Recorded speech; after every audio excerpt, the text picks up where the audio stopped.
Ramling Raut sir BA B.Ed, त्यांची सेवा 36 वर्षे झालेली आहे. पर्यटन हे आवडीचे विषय. तालुका आदर्श शिक्षक पुरस्कार, जिल्हा आदर्श शिक्षक पुरस्कार, शिक्षक रत्न पुरस्कार, सर्वपल्ली राधाकृष्णन पुरस्कार, अनेक पुरस्कार. सर्व मान्यवर, संस्थेचे सर्व सन्माननीय पदाधिकारी, माझे मार्गदर्शक आदरणीय अप्पारावजी कुलकर्णी सर, कोणाळे सर, शाळेच्या मुख्याध्यापिका, उपस्थित पत्रकार बंधू भगिनी व या पालक मेळाव्यासाठी आवर्जून उपस्थित असलेले सर्व पालक बंधू आणि भगिनी, खरं तर या पालक मेळाव्याला या ठिकाणी मी उपस्थित राहावं असं आदरणीय देवणीकर सरांनी अपेक्षा व्यक्त केली. संघामध्ये कसं असतं की वरिष्ठांची जी अपेक्षा असते ती आपल्यासाठी आज्ञा असते. मी तसं फार काही मोठा वक्ता नाही किंवा मला वक्तृत्व फार जमत नाही, परंतु देवणीकर सरांचा आदेश म्हटल्यामुळं मी या ठिकाणी उपस्थित राहिलेलो आहे आणि माझं काही चिंतन आपल्यासमोर मी या ठिकाणी मांडणार आहे. आत्ताच आदरणीय कुलकर्णी सरांनी त्यांच्या गोडवाणीमध्ये अत्यंत अनमोल असं मार्गदर्शन आपल्या सर्वांना केलेलं आहे. त्यांच्या बोलल्यानंतर मी बोलणं हे खूप अवघड आहे हे मला माहीत आहे, परंतु माझे विचार आपल्यासमोर हे तोडक्या मोडके याच्यामध्ये मी मांडण्याचा प्रयत्न करावा. खरं तर शिक्षण ही जी प्रक्रिया आहे त्या प्रक्रियेचा उद्देश काय आहे याच्यामध्ये घोटाळा झाला की खूप मोठे कठीण प्रसंग आपल्या जीवनामध्ये येतात. त्याचं एक छोटं उदाहरण मी आपल्यासमोर सांगून माझ्या विचाराने मी सुरुवात करतो. खूप वर्षांपूर्वी म्हणजे 30-40 वर्षापूर्वी घडलेली एक घटना आपल्या सगळ्याला आठवत असेल. पुण्यामध्ये घडलेला तो प्रसंग आहे जोशी अभ्यंकर खून खटला. आपल्या बऱ्याच जणांना तो आठवत असेल. या खून खटल्यामध्ये 3 व्यक्तींना कोर्टानं काही दिवसानंतर फाशीची शिक्षा सुनावली.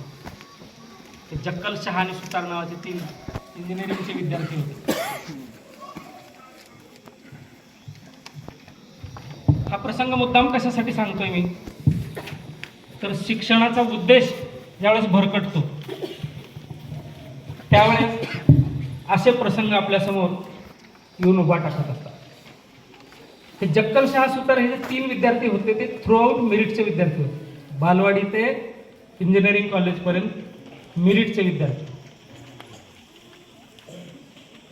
पण तो खटला तुम्हाला माहित आहे काय झालं ते, त्याच्या अनुषंगाने मी फारसं बोलणार नाही. फक्त ते उदाहरण याच्यासाठी दिलंय की पालकांनी त्या 3 विद्यार्थ्यांचे जे पालक होते ते कुठं कमी पडले, ज्ञान देण्यामध्ये कमी पडले, सुविधा पुरवण्यामध्ये कमी पडले, ती जी शाळा त्यांची होती त्या शाळेकडून त्यांच्या गुणवत्ता विकसनासाठी झालेले प्रयत्न कमी पडले.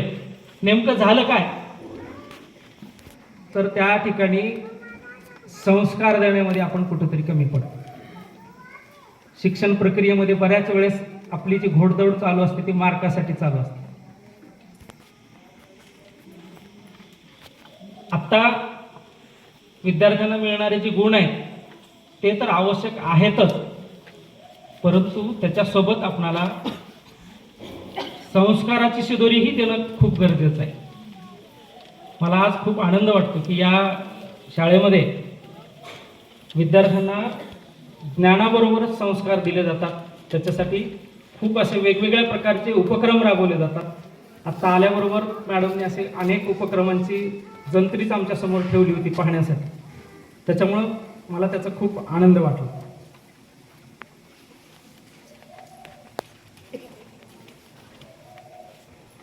आत्ता कुलकर्णी सरांनी त्यांच्या भाषणामध्ये एक खूप महत्त्वाची गोष्ट सांगितली, ती परत एकदा मी रिपीट करतो. की प्रत्येक घरामध्ये शिक्षकांचा आदर झाला पाहिजे. खरं तर विद्यार्थी हे आपल्या पालकांकडे बघून बऱ्याचशा गोष्टी शिकत असतात, किंबहुना शाळेत जेवढा वेळ ते असतात त्याच्यापेक्षा कितीतरी जास्त वेळ हे घरी असतात. आणि ते सांगत असताना सरांनी सांगितलं की पालकांनी नेहमी शाळेबद्दल आणि शिक्षकाबद्दल हे आपल्या विचारातून कृतीतून हे दाखवून दिलं पाहिजे की शिक्षक हे आदरांचे स्थान आहे. ज्या घरामध्ये शिक्षकाचा आदर होतो त्या घरातले पाल्य ही नेहमी सुसंस्कारित आणि उत्तम गुणवत्तेचे तयार होतात असा आमचा अनुभव आहे. त्याच्यामुळं परत एकदा या निमित्तानं मी सगळ्यांना विनंती करणार आहे की आपण या कृतीत नेहमी आपल्या कृतीतून हे आपण सिद्ध करून दाखवायचं आहे आणि त्याचा आपल्याला फायदा पण होणार आहे.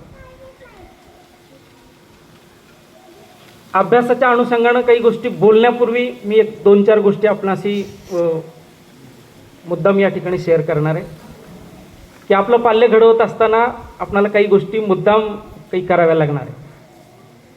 की आजकाल काय झालं आहे की विद्यार्थ्यांना आपल्या प्रत्येकाच्या घरामध्ये 1 किंवा 2 मुलं आहेत आणि ही सगळी आपली लाडकी मुलं आहेत. आपल्याला जे काही मिळालं नाही ते माझ्या मुलाला मिळालं पाहिजे. आता आपण सगळेजण ते समोर बसलेले हे सगळे बरेच जण ग्रामीण भागातून आपण सगळेजण आलेलो आहोत. अत्यंत कष्टातून आपण हे सगळं साकारलेलं आहे आणि आपलं बालपण हे खूप कष्टामध्ये गेलं आहे. मग मला जे काही मिळालं नाही ते माझ्या मुलाला मिळालं पाहिजे असं प्रत्येकाला वाटत असतं. आणि आपण काय करतो, अगदी लहानपणापासून मुलगा जे काही मागतं ते लगेच आपण त्याला काय करत असतो, आणून देत असतो. तर हे देत असताना थोडंसं विद्यार्थ्यांना नकार पचवण्याची आपण सवय लावली पाहिजे असं मला वाटतं. हा नकारसुद्धा देत असताना बऱ्याच वेळेस कसं होतं की मुलगा ऐकायलाच तयार नसतो. कुठलीही गोष्ट नाही हा त्याला ऐकायचंच नसतं. आपणाला नकार तर त्यांना द्यायचा आहे पण तो कौशल्याने देता आला पाहिजे आपणाला. आता बघा 8वी 9वी 10वीच्या वर्गात मुलगा गेला की काय मागतो आपल्याला पहिल्यांदा, विशेषतः मुलींपेक्षा की मला मोटरसायकल पाहिजे. बरोबर आहे. आपण लगेच त्याला काय, ठीक आहे तुला मोटरसायकल पाहिजे का, कोणती पाहिजे, लगेच आपण काय घेऊन देत नाही. पण नाही म्हटलं की काय होतं की त्याच्या मनामध्ये लगेच चलबिचल सुरू होते. मला नाही म्हटलं म्हणजे दुखावला जातो. तर दुखावला न जाता आपणाला त्याला त्या एखाद्या कृतीपासून त्याला दूर न्यायचं आहे किंवा त्याला घेऊनच द्यायचे नाही मोटरसायकल किंवा पुढच्या वर्षी घेऊन द्यायचं आहे, तर त्याला कौशल्यानं हाताळा. ठीक आहे मोटरसायकल पाहिजे का तुला, ठीक आहे आपण या विषयावर संध्याकाळी बोलू, संध्याकाळी जेवण करत असताना बोलू. असं म्हटल्यानंतर तो दिवसभर काय करेल की बाबा संध्याकाळी आपल्याला या विषयावर बोलणार आहे. दिवसभर तो पॉझिटिव्ह काय करेल, विचार करेल, त्याप्रमाणे कृती करेल. संध्याकाळी तो सांगेल की कोणती गाडी पाहिजे तुला, अमुक अमुक. ठीक आहे मग त्याचं कोटेशन आणलं का, नाही, ठीक आहे उद्या कोटेशन घेऊन ये. उद्या कोटेशन तो जाईल 4 ठिकाणी जाऊन स्वतः घेऊन येईल. पुन्हा कोटेशन आणलं की विचारायचं ह्या गाडीचं ॲव्हरेज माहीत आहे का तुला, नाही, अरे मग घेऊन ये ना, उद्या जाऊन घेऊन ये. असे 10-15 हेलपाटे लावल्यानंतर त्याच्या लक्षात येईल की ही जी प्रक्रिया आहे ती थोडंसं लांब व्हायला लागले किंवा याच्यामध्ये आपणाला ही गाडी मिळणं थोडंसं कठीण वाटायला लागलं आहे. आणि मग आपल्याला शक्य असेल तर 10-15 दिवसानंतर घेऊन द्या, नसेल तर थोडंसं आणखीन थांबू आपण. आर्थिक परिस्थिती काय, त्याला कोणत्या पद्धतीने आपल्याला सांगता येईल ते आपण सांगण्याचा प्रयत्न करावा. सांगण्याचा उद्देश हे आहे की त्याला नकार पचवण्याची आपण काय केली पाहिजे, सवय लावली पाहिजे. हे आता हे जे वय आहे त्यांचं, या वयामध्येच त्याला वेगवेगळ्या प्रकारचे नकार त्याला पचवण्याची जर सवय झाली तर पुढे ज्यावेळेस तो मुलगा कॉलेजला जाईल किंवा त्याच्या भावी आयुष्यामध्ये ज्यावेळेस कधी असे प्रसंग येतील त्यावेळेस तो त्याला आत्मविश्वासानं सामोरं जाईल. कसं आहे, विद्यार्थ्यांच्या बाबतीत आणखीन एक गोष्ट लक्षात ठेवा की आपण विद्यार्थ्याचे पालक आहोत, त्यांचं पालन पोषण करू शकतो. जसं एखादा रोपटं आहे, आपण रोपटं लावल्यानंतर त्याची निगा आपण काय करू शकतो, घेऊ शकतो. त्याला चोही बाजूने त्याला आपण तारेचं कुंपण करू, त्याच्या भोवतालची माती सुधारण्याचा प्रयत्न करू, त्याच्यात रासायनिक जैविक खतं टाकू, फवारण्या करू आणि त्याच्यामुळं त्या रोपांची वाढ चांगली होईल. परंतु त्या रोपाला लागणारी फळं किंवा फुलं ही कोणत्या आकाराची यावीत, कोणत्या रंगाची यावीत किंवा कोणती यावीत हे आपल्या हातात नाही आहे. हे निसर्गतः त्या गोष्टी ठरलेल्या आहेत. त्याप्रमाणे आपला पाल्य हा काय होणार आहे हे ठरलेलं आहे. त्याच्यातले जे क्वालिटीज आहेत ते आपण फक्त काय करू शकतो, आपल्या प्रयत्नाने इम्प्रूव्ह करू शकतो. त्याच्यामुळं अवाजवी अपेक्षा आपण आपल्या पाल्याकडून करू नका. हे एक मला आपल्या सगळ्यांना या निमित्तानं या ठिकाणी सांगावं असं वाटतं. बऱ्याच वेळेस काय होतं की आपण आत्ता सरांनी त्यांच्या भाषणामध्ये मुद्दाम त्याचा उल्लेख केला होता की आपण बऱ्याच वेळेस तुलना करतो. आपल्या पाल्याची तुलना इतरांबरोबर करतो आणि ही तुलना करत असताना त्या विद्यार्थ्यांच्या मनाची अवस्था जी असते त्याचा विचार आपण बऱ्याच वेळेस करत नाही. 97% मार्क पडले तरी पालक म्हणतात गधड्यात 3% कुठं गेले, किंवा शेजारच्या त्या अमोलला 99% पडले, तुला 97 कसं काय पडले. म्हणजे त्यानं मिळवलेल्या गुणाचं आपणाला कौतुकी करता येत नाही किंवा त्याला आपणाला मोटिवेट करता येत नाही, असं बऱ्याच वेळेस आपल्याकडून होत असतं. का तर आपल्या त्याच्याकडून अवाजवी अपेक्षा आपण काय करत असतो, व्यक्त करत असतो. तर असंही करू नये असं मला या ठिकाणी या निमित्तानं मुद्दाम सांगावं असं वाटतं.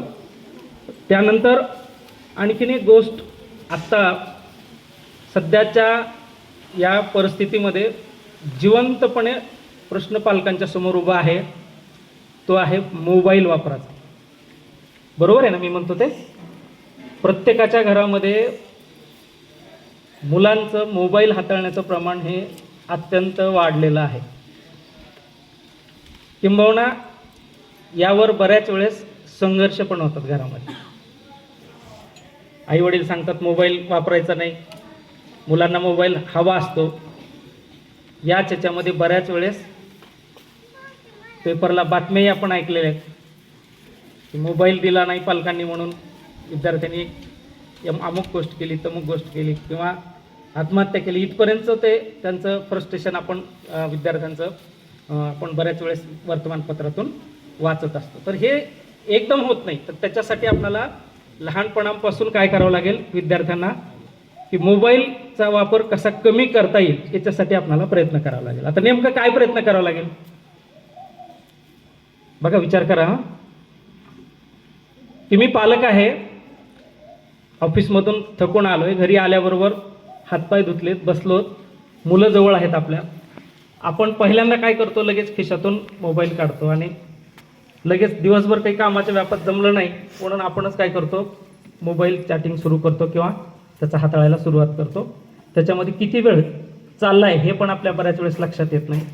किंवा घरीसुद्धा गृहिणी बऱ्याच वेळेस मोबाईलचा वापर, अतिवापर आपला जेव्हा होतो त्यावेळेस मुलं पाहत असतात की माझे वडील, माझी आई किंवा माझे काका हे सारखं मोबाईलमध्ये आहेत, तेव्हा आपण सुद्धा मोबाईल वापरायला काही हरकत नाही. आणि मग अशा वेळेस त्या मोबाईलचा अतिवापर होतो आणि मग त्याचे जे परिणाम आहेत त्या परिणामाला आपल्याला मग सामोरं जावं लागतं. मग याच्यासाठी काय करता येईल आपल्याला, तर आपले मोबाईल हे कमीत कमी आपण वापरले पाहिजेत. किंबहुना आपल्या घरामध्ये झोपायच्या खोलीमध्ये तरी किमान आपण झोपत असताना तो मोबाईल आपल्याजवळ घेऊन झोपू नये. मोबाईल एका विशिष्ट ठिकाणी घरातले सगळ्यांचे मोबाईल ठेवावेत. मोबाईल हे फक्त आपल्याला साधन म्हणून वापरायचे, ते आपलं साध्य नाही आहे आणि त्याचा वापर मोजका आणि कामापुरता करायचा हे आपण त्यांना आपल्या कृतीतून दाखवून दिलं तर आपले पाल्य या सगळ्या गोष्टी हळूहळू का होईना शिकतील किंवा त्याच्यापासून ते दूरसुद्धा जातील. या ते मोबाईल वापरण्याची जी व्यसन आहे किंवा सवय आहे त्याच्यापासून ते दूर जातील. बऱ्याच वेळेस काय होतं की टीनेजमध्ये विद्यार्थ्यांना आपण जो मोबाईल हातात दिलेला असतो तो त्याच्यात बऱ्याचशा गोष्टी चांगल्या आहेत, परंतु चांगल्या गोष्टीसाठी त्याचा वापर करावा हे बऱ्याच वेळेस लक्षात येत नाही आणि मग अशा वेळेस बरेचसे प्रॉब्लेम्स आपल्यासमोर झालेले असतात आणि त्याला आपल्याला सामोरं जावं लागतं. म्हणून आपण या बाबतीत पण आपण सजग असलं पाहिजे असं मला वाटतं. त्याच्यानंतर आपण बऱ्याच वेळेस आपल्या पाल्यास बोलत असताना त्यांच्यासोबत वेगवेगळ्या पद्धतीनं रिॲक्ट होतो. आता सरांनी एक उदाहरण सांगितलं होतं चहाचा कप फुटल्याला, ते मला त्याच्या अनुषंगाने मी थोडंसं बोलतो तुम्हाला की आपण बऱ्याच वेळेस विद्यार्थ्यांशी कसं, आपल्या पाल्याशी कसं बोलतो आपण. बघा, एखाद्या विद्यार्थ्याकडून किंवा एखाद्या पाल्याकडून आपल्या एखादी वस्तू बरणी समजा फुटली, तर आपण लगेच त्याला म्हणतो, गाढवा तुला एवढी अक्कल नाही, नीट सांभाळता येत नाही, हे आता फुटला, एवढ्या किमतीचं आहे, असं तसं आपल्या बरेच आपण त्रागा करतो.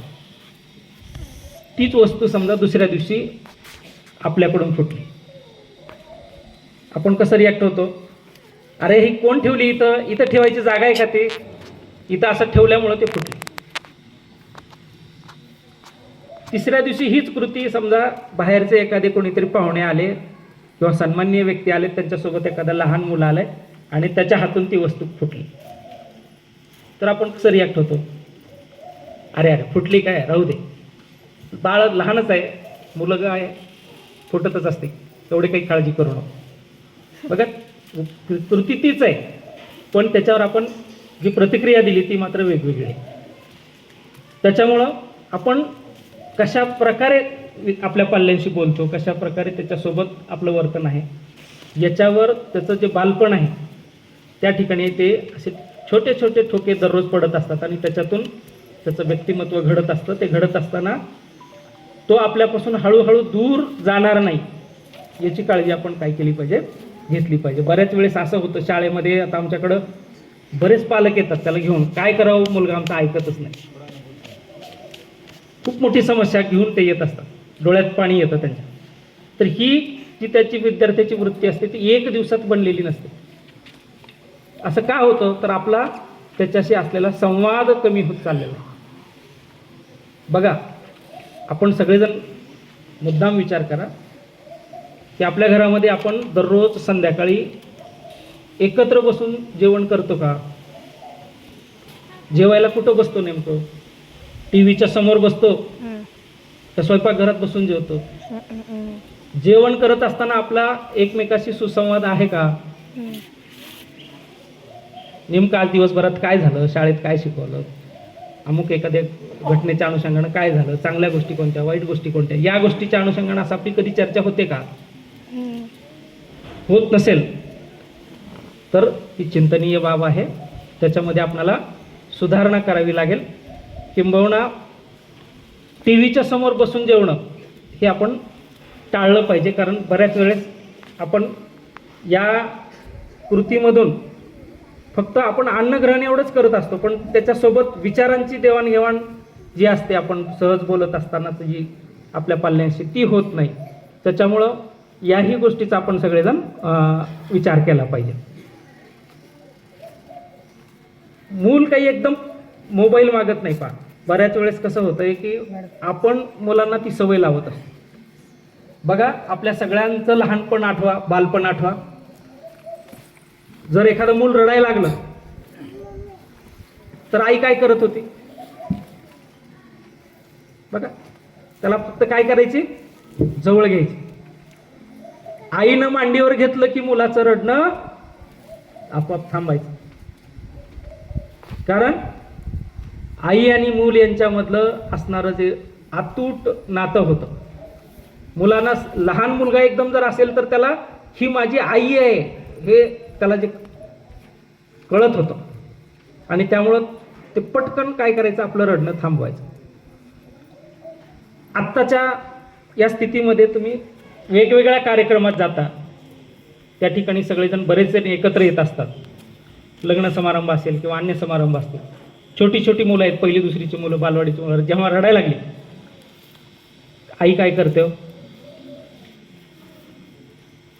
बघा तुमचं निरीक्षण, पटकन आपल्या पर्समधून काय करते? मोबाईल काढते आणि त्याच्या हातात देते. आणि मोबाईल हातात पडल्याबरोबर ते त्याचं रडणं थांबतं. मग नेमकं असं का होतं? हा नेमका विज्ञानाचा विजय आहे का मातृत्वाचा पराभव आहे? याचा विचार करणं गरजेचं आहे असं मला वाटतं. आपण विद्यार्थ्यांशी, आपल्या पाल्यांशी वागत असताना दैनंदिन छोट्या छोट्या कृतीमधून त्याचं व्यक्तिमत्व घडत असतं. योग्य ठिकाणी आपला ठोका पडायलाय का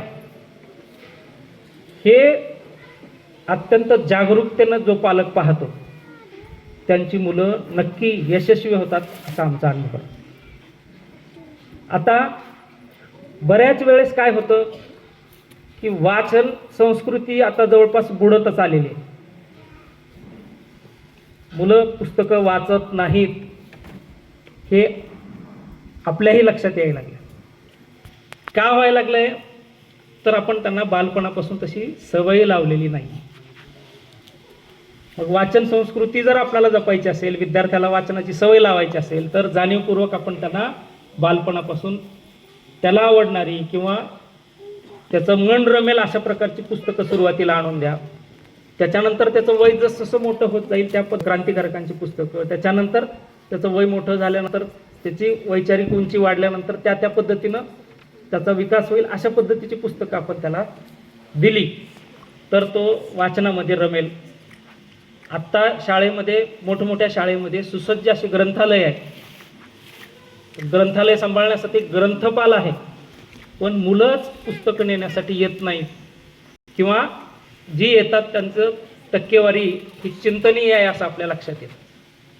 तर आपली मुलं किमान आठवड्यातून त्यांना एखादं चांगलं पुस्तक वाचावं अशाही पद्धतीनं आपण थोडासा जाणीवपूर्वक प्रयत्न करावा असं मला वाटतं.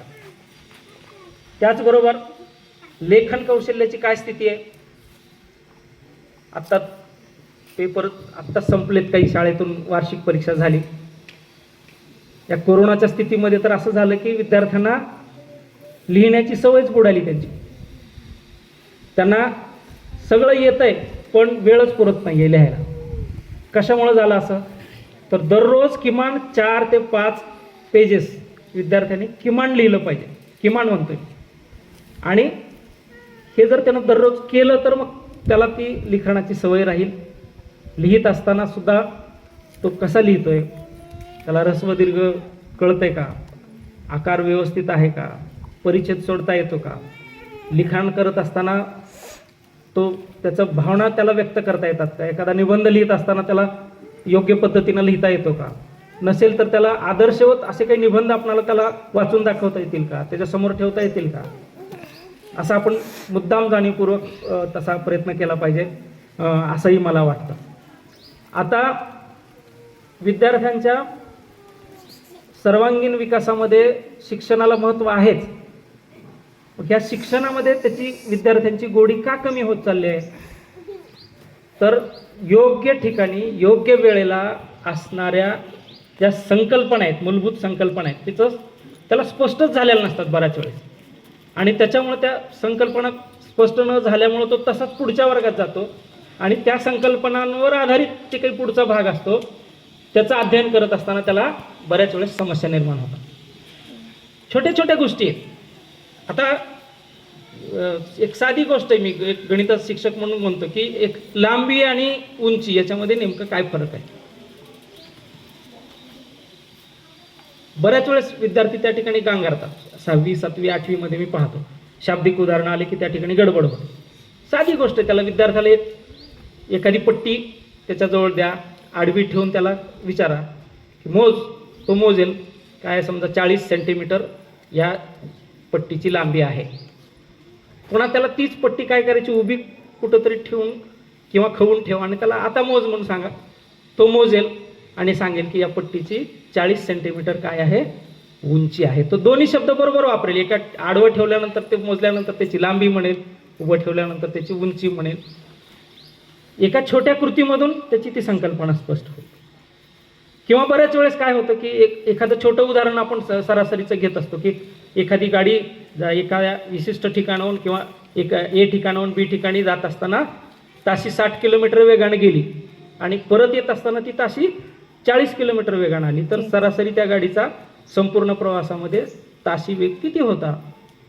तर विद्यार्थी पटकन काय करतात, 60 आणि 40 100 सरासरी काढायची म्हणून भागिले 2 आणि 50 उत्तर लिहून टाकतात आणि ते उत्तर चूक आहे, तुम्हाला माहिती आहे. तर नेमकं कुठं चुकलं त्याचं?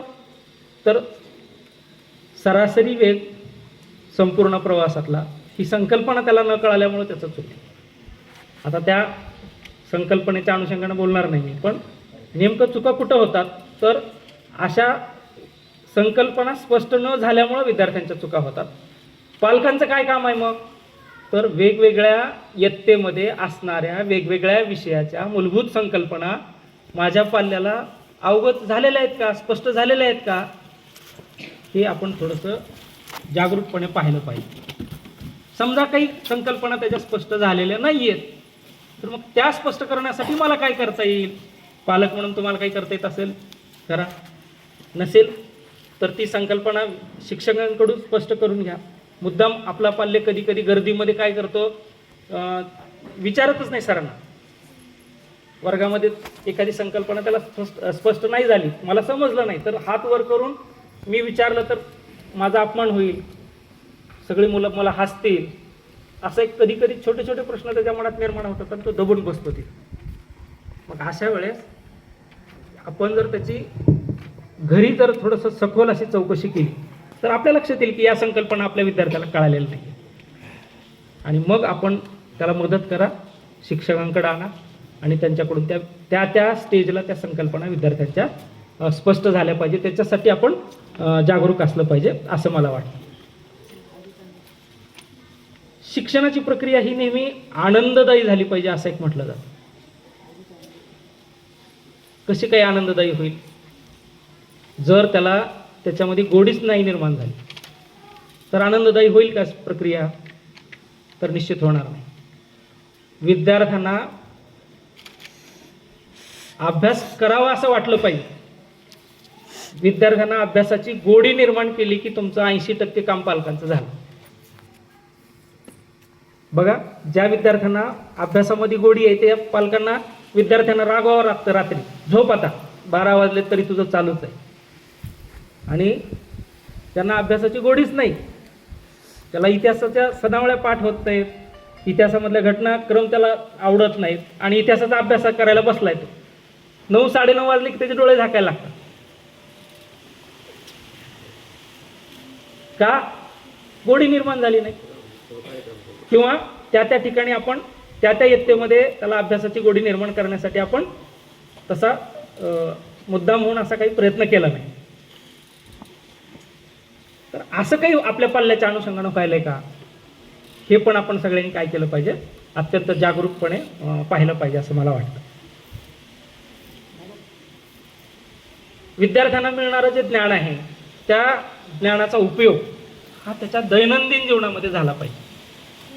ज्ञानाचा उपयोग दैनंदिन जीवनात होतो हे लक्षात आलं की मुलगा काय होत असतो, सक्रियपणे अभ्यास करत असतो. आता बघा, आपण सगळेजण जे पालक आहेत हे सगळे कोणी ग्रॅज्युएट आहेत, कोणी पोस्ट ग्रॅज्युएट आहेत. आपण सगळ्यांनी घरं बांधले. मला प्रामाणिकपणे सांगा की माझ्या घराच्या दरवाजासाठी, खिडकीसाठी किती घनफूट लाकूड लागलं, हे कसं काढलं तुम्ही?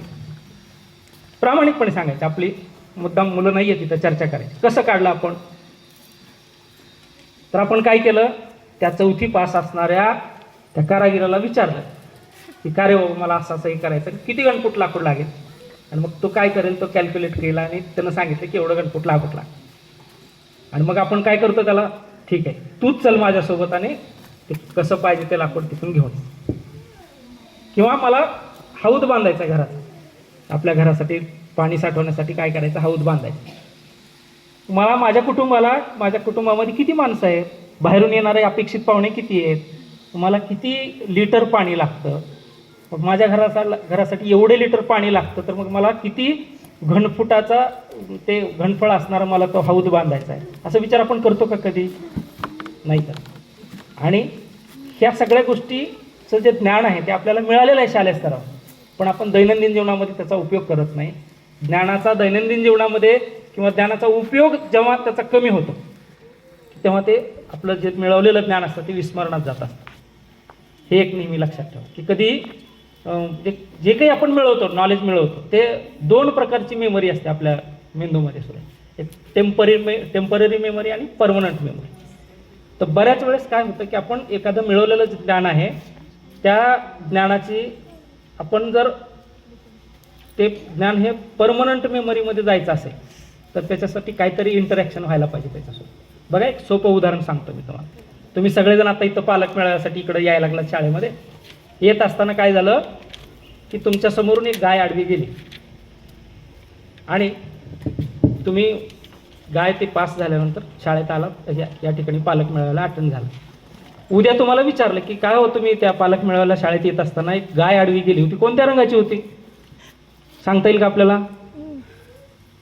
नाही सांगता येणार, कारण ती माहिती आपण काय केली नाही, आपल्या मेमरीमध्ये साठवून ठेवली नाही. पण गृहीत धरा की येत असताना घाई गडबडीतून मॅडमचा फोन यायला लागलाय, इतक्या वेळ झाला पालक मेळावा चालू झाला, लवकर या ना तुम्ही. आपण गाडीचा वेग वाढवला, येत असताना गाय आडवी आली, धडक लागली, पडलो.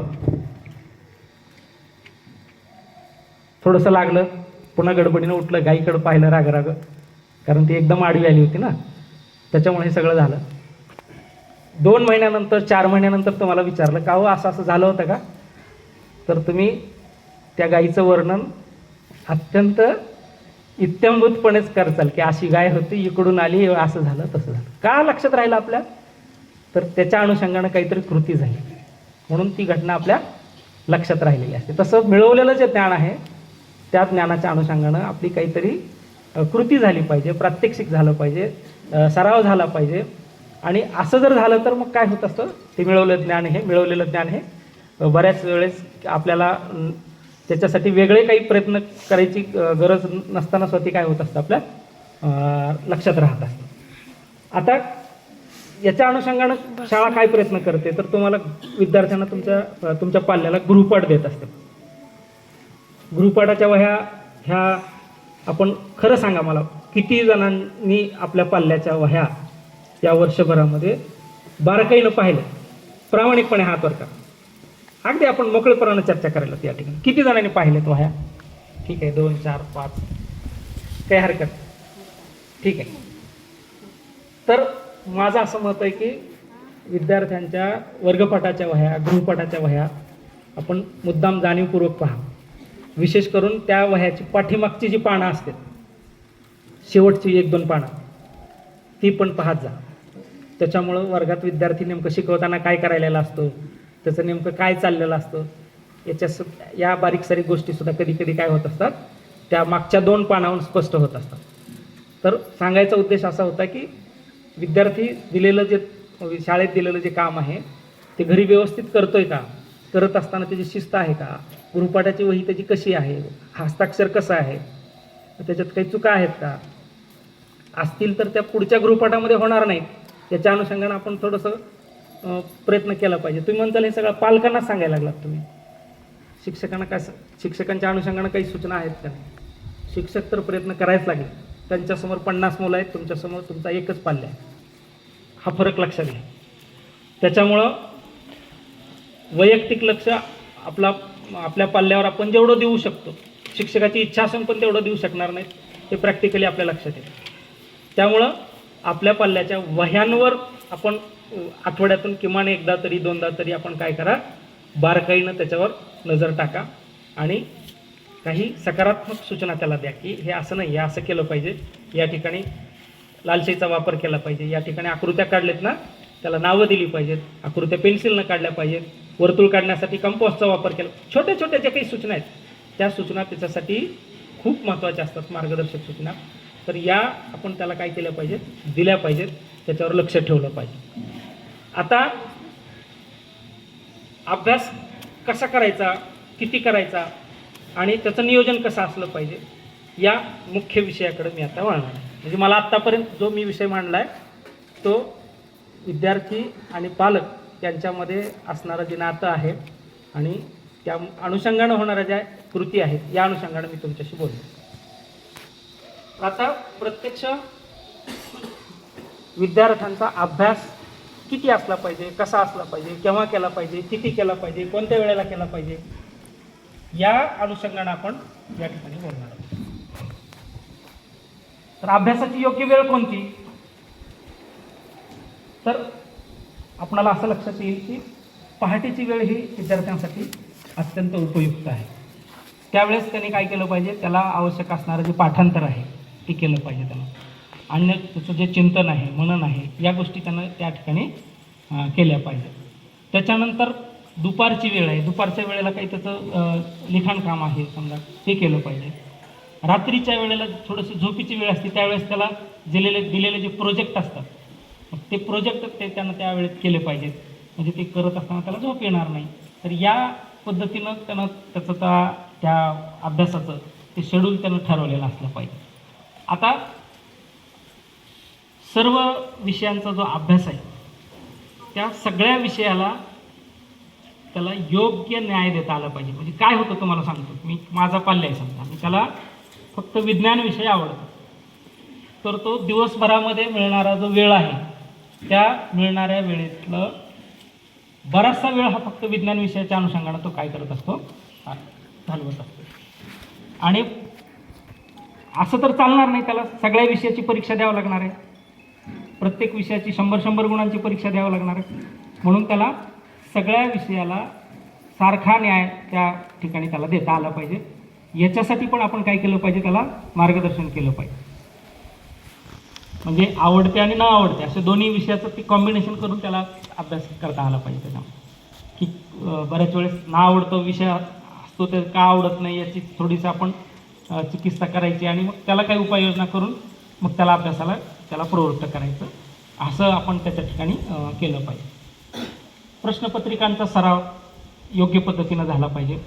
प्रश्नपत्रिका सोडवत असताना त्याला प्रश्नपत्रिकेचं प्रारूप त्याच्या लक्षात आलं पाहिजे की किती गुणांना कोणता प्रश्न आहे, कोणत्या घटकाला किती वेटेज आहे, दीर्घोत्तरी प्रश्न किती आहेत, लघुत्तरी प्रश्न किती आहेत, वस्तुनिष्ठ प्रश्न किती आहेत, ही प्रश्नपत्रिका सोडवण्यासाठी किती वेळ लागतो, कोणता प्रश्न अगोदर सोडवला पाहिजे, कोणता प्रश्न शेवटी सोडवला पाहिजे, प्रश्नांची सुरुवात ही नवीन पेजवर केली पाहिजे, समास कसा सोडला पाहिजे, या बारीक सारीक गोष्टी ज्या आहेत ती शाळा सांगतच असते, पण आपण पण त्याच्यासाठी लक्ष दिलं पाहिजे.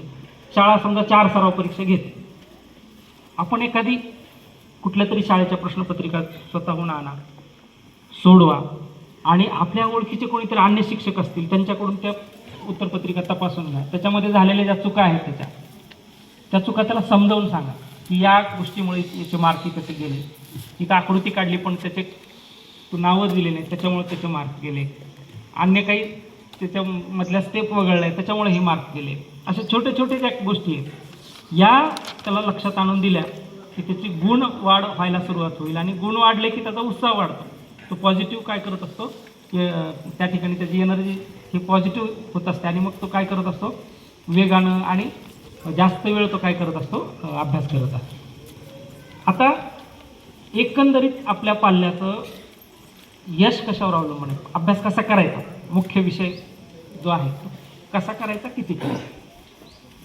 आता मला सांगा, 15 जूनला शाळा चालू होते बरोबर आहे, आणि साधारणतः 15 मार्चपर्यंत शाळा चालू असते. म्हणजे हा जो मिळालेला जो कालावधी आहे तो साधारणतः 270 दिवसांचा आहे.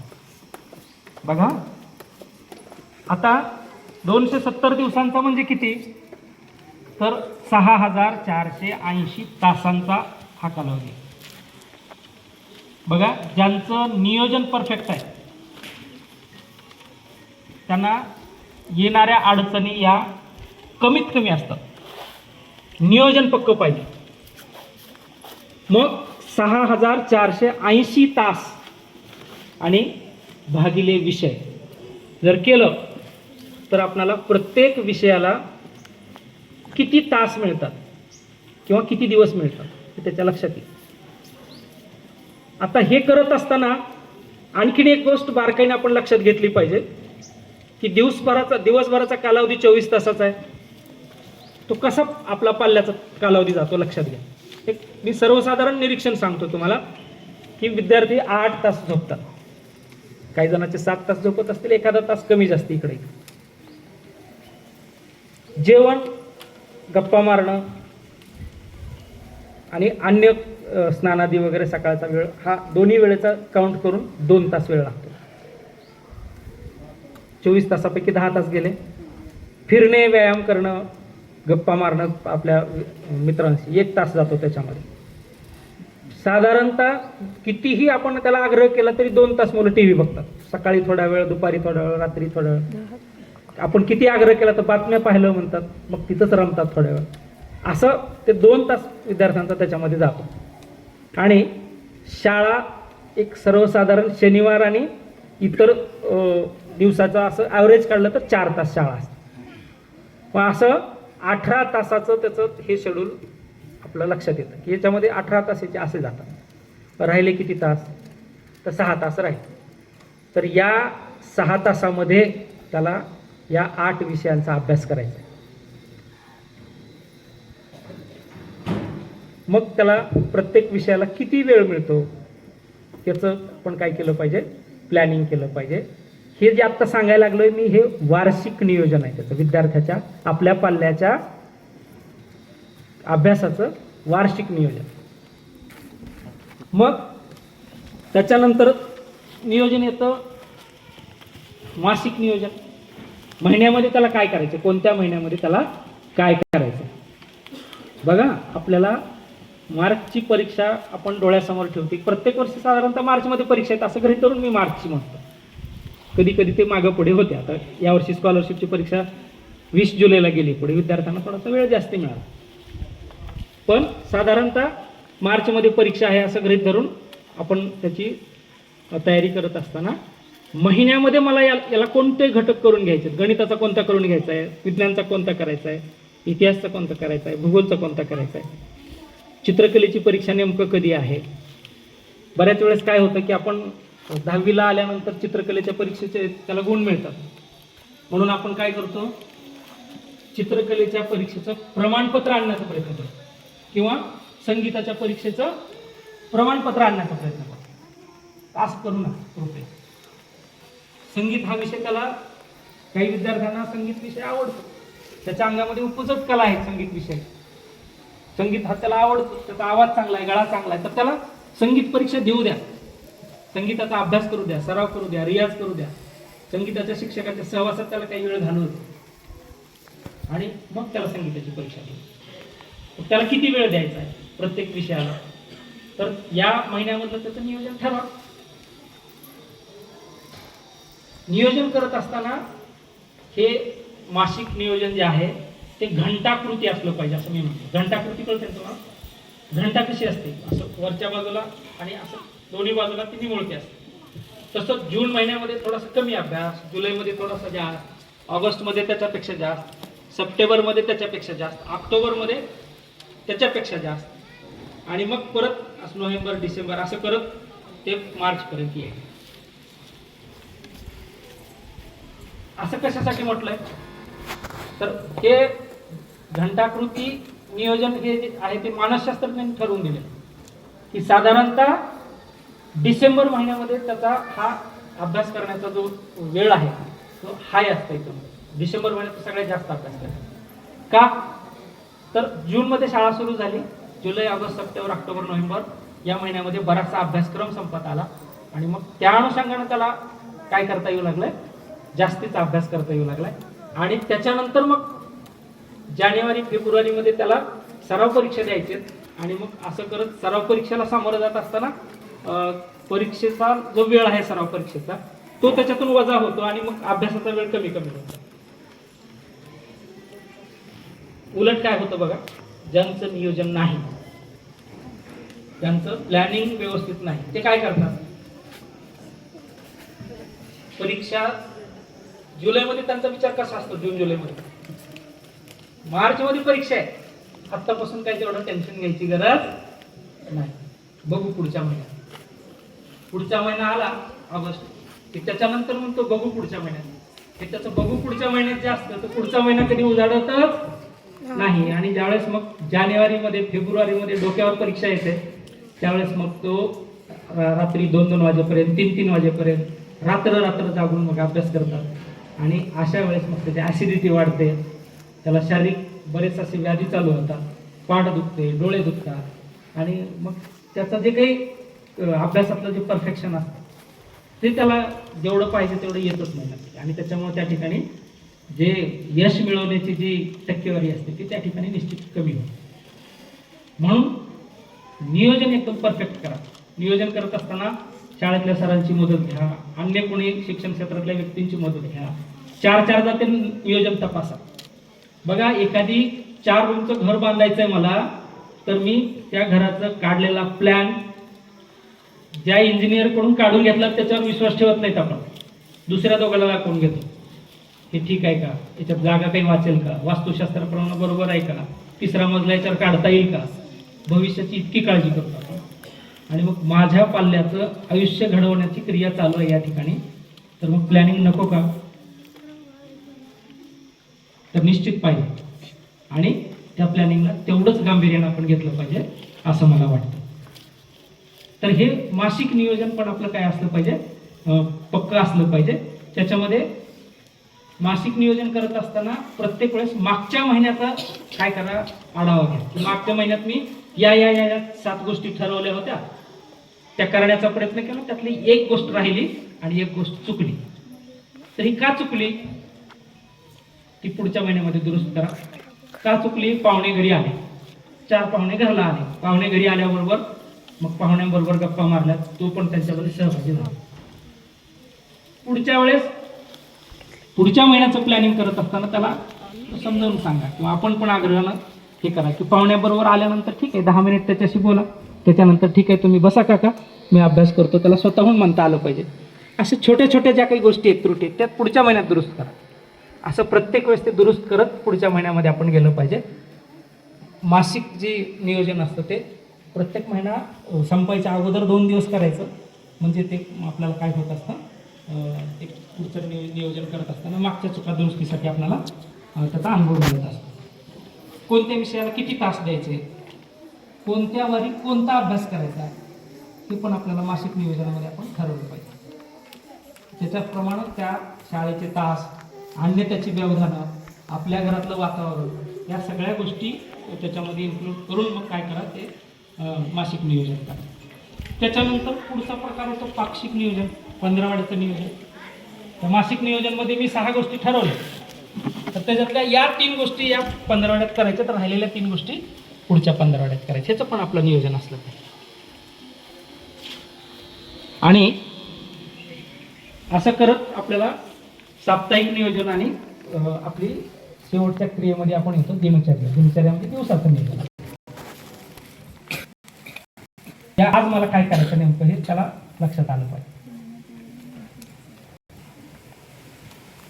एवढ्या बारकाईनं आपण नियोजन करतो का, किंवा केलंय का? बऱ्याच वेळेस आपल्याला काय होतं की आता जे सगळं मी नियोजन सांगायला लागलं ते बऱ्याच जणांच्या डोक्यामध्ये असं विचार आला असेल की हे बहुतेक 10वीसाठीच आहे काही. असं नाहीये बरं का. हे आपल्याला आपला पाल्य 2रीत असू द्या, 3रीत असू द्या, 4थीत असू द्या, त्याला जे काही आपल्याला साध्य करायचं त्या वर्षामध्ये त्याच्यासाठीचं ते नियोजन आहे. हे केलंच पाहिजे. जर केलं तर यश हे जास्त टक्केनं आहे, यश मिळण्याचे चान्सेस हे जास्त आहे.